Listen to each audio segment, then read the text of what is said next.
Hello, good morning mga kabalorits. So, today is nagkita tayo ng bus station. Nakikita nyo yan ang bus station, guys. So, since na wala tayong sasakyan, mag-rent tayo ng sasakyan sa Enterprise. So, down yung sasakyan natin, pinapagawa dahil natanggal yung ball joint nya.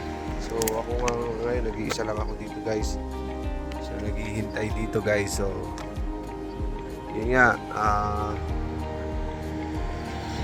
maganda birthday, malas mga kabadodits. Malas ang birthday natin ngayon. So, hintay-hintay na tayo, dito tayo sa road. Nakita nyo, yan o, bus station yan. Punta tayo doon sa Enterprise. So, papaschedule tayo ng sasakyan natin. So, another gastos na naman yung mga kabadodits. Buhay sa Canada. Yeah, so that's it. So, stay tuned lang tayo, guys. Okay.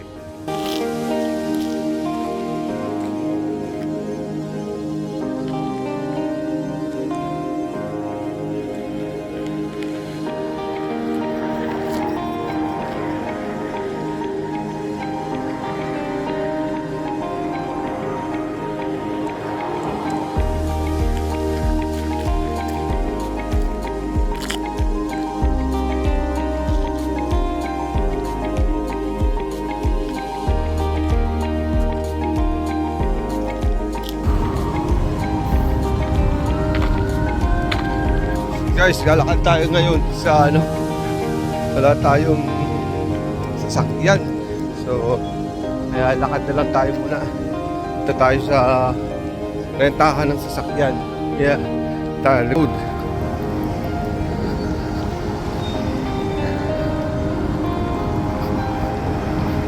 Let's go, guys, ha. Mamaya na tayo mag-ano, ha.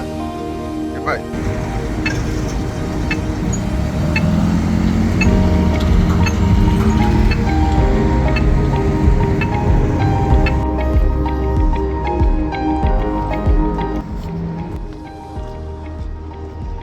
Guys, first time natin maglakad at mag-bus.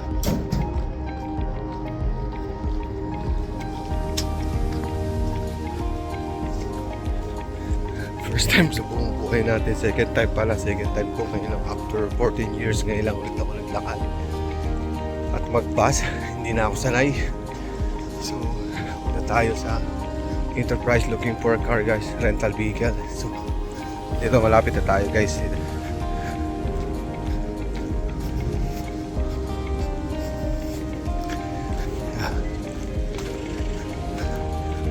So, dyan na tayo, guys. Dito, bye-bye. What's up mga kabadodits, guys? Kamusta po kayo? Ito, nakuha ko na yung nirentahan ko sa sasakyan. Maliit lang to, guys. Very little. Sa Chevy po. So, pakikita ko sa inyo, ha. Lalabas tayo. Look at that. Ayan. Okay. Tignan natin. Pakikita ko sa inyo.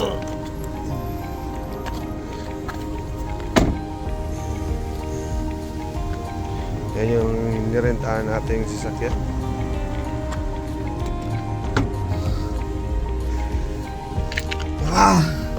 Basic na sasakyan lang nirentahan natin pero medyo mura to. Kasi mahirap pagka bumili ng guys, very expensive, yung mamahaling sasakyan yung rerentahan natin. So, ito naman panandalian. So, 3 days lang natin gagamitin. So, 140 something lang yung babayaran ko. So, yeah. So, I don't know paano gamitin ang nito, guys, ang aircon. So, we'll see. Guys, thank you. Meron na kami sasakyan. Okay. There we go.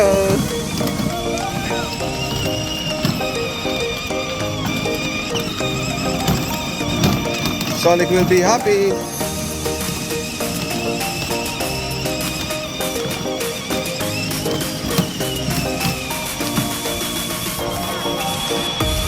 Yes. Yeah, that's a truck. Okay, go.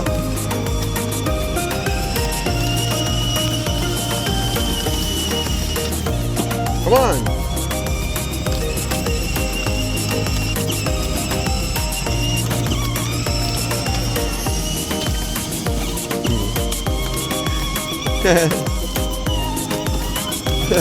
I know. 5. Oh, four. Yeah. So fast, eh? Yeah. Yeah. Okay, let's go now. Okay, drive, Jackson. Okay, see ya. Yeah. Okay, go, Jackson. Come on, hurry up. Go.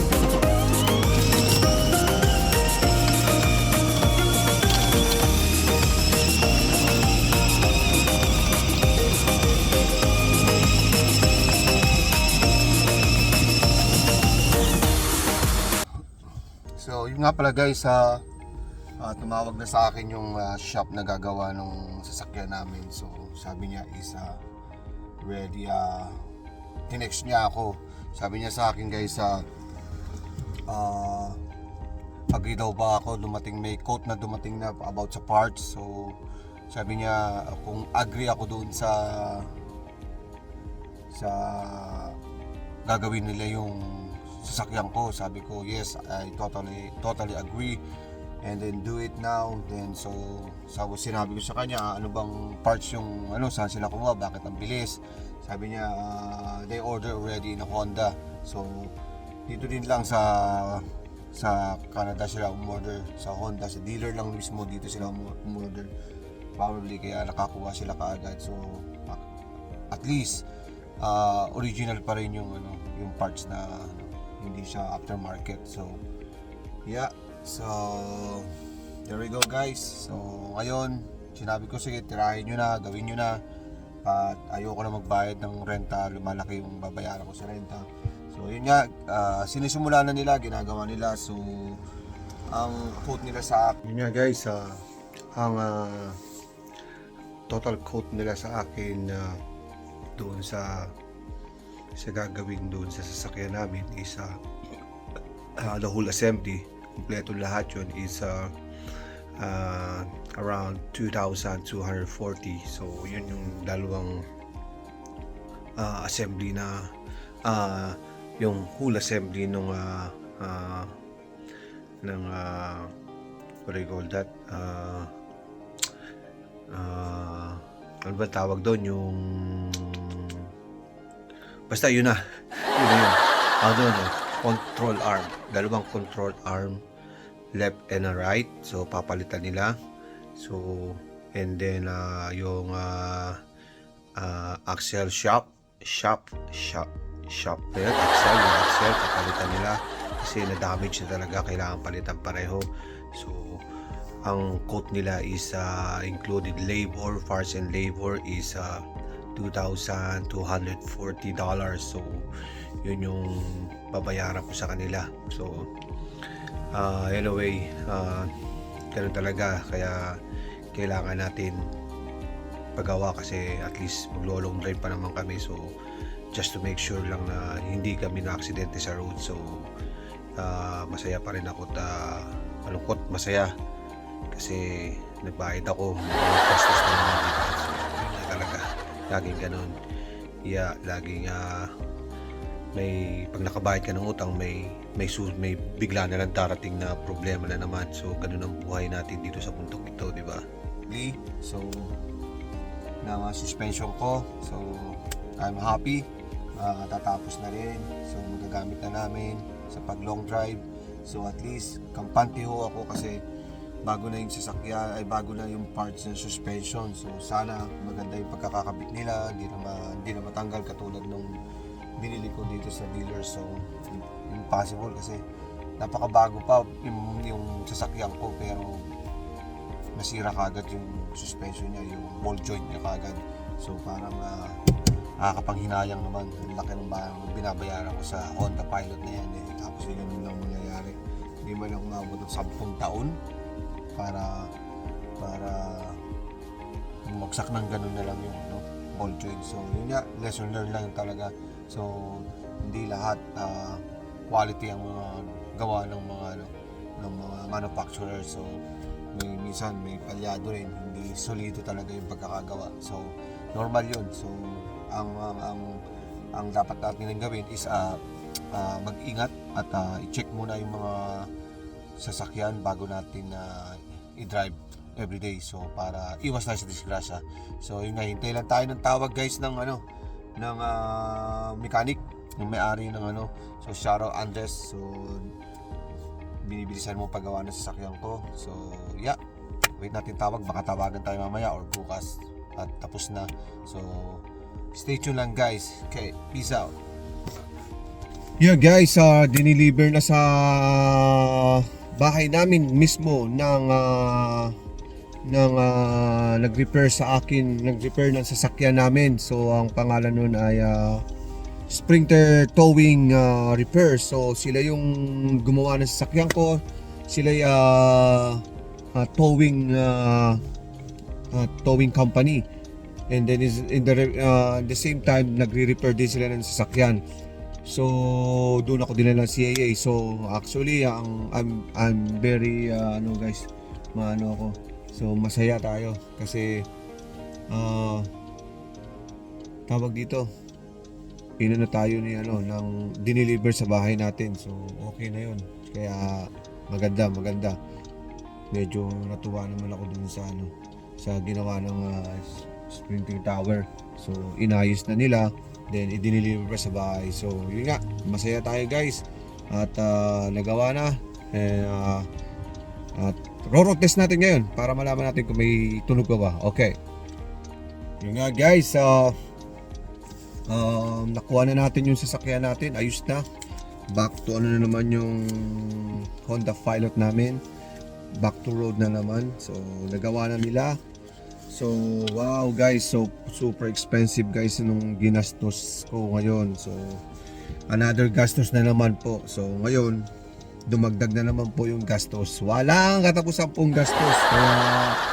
Kaya ang akala ng mga kababayan natin, mga kamag-anak natin, akala nila pag nasa Canada mayaman na tayo. So hindi po yun totoo ha. Hindi po yun totoo. Kita mo yung pagpapagawa na lang ng sasakyan, gaano kahalaga ang sasakyan dito. Kaya wala ho kaming magawa. Kailangan talaga. Kaya dapat nga talaga, minsan dapat talaga dalawa sasakyan natin dito para pag yung dalawang sasakyan natin at nasira ang isa guys is meron tayong reserba. Kasi katulad na nangyari sa akin, hindi naman ako accident yung sira ng sasakyan ko. Ang nangyari sa sasakyan ko is bumigay yung ball joint ng sasakyan ko. So nakapark lang ako, nung paalis na ako, bumagsak yung yung gulong ko. So kasi naputol yung ball joint. So since naputol yung ball joint, so nasira na rin guys yung DC axle. So nasira na rin yung axle shop niya. So kailangan palitan na rin. So which is napakamahal din po yun, yung parts na yun. So around $500 din po isang piraso nun. So tapos yung guys, yung tawag dito, yung pinalitan nila ng control arm, both side is sobrang mahal din. So pumapatak ng 1,200 for both. So ganun din naman yung presyuhan sa dealer pagdating sa parts. Pero pagdating sa labor guys is very big difference. Yung sa pinagpagawaan ko is more cheaper than the dealer.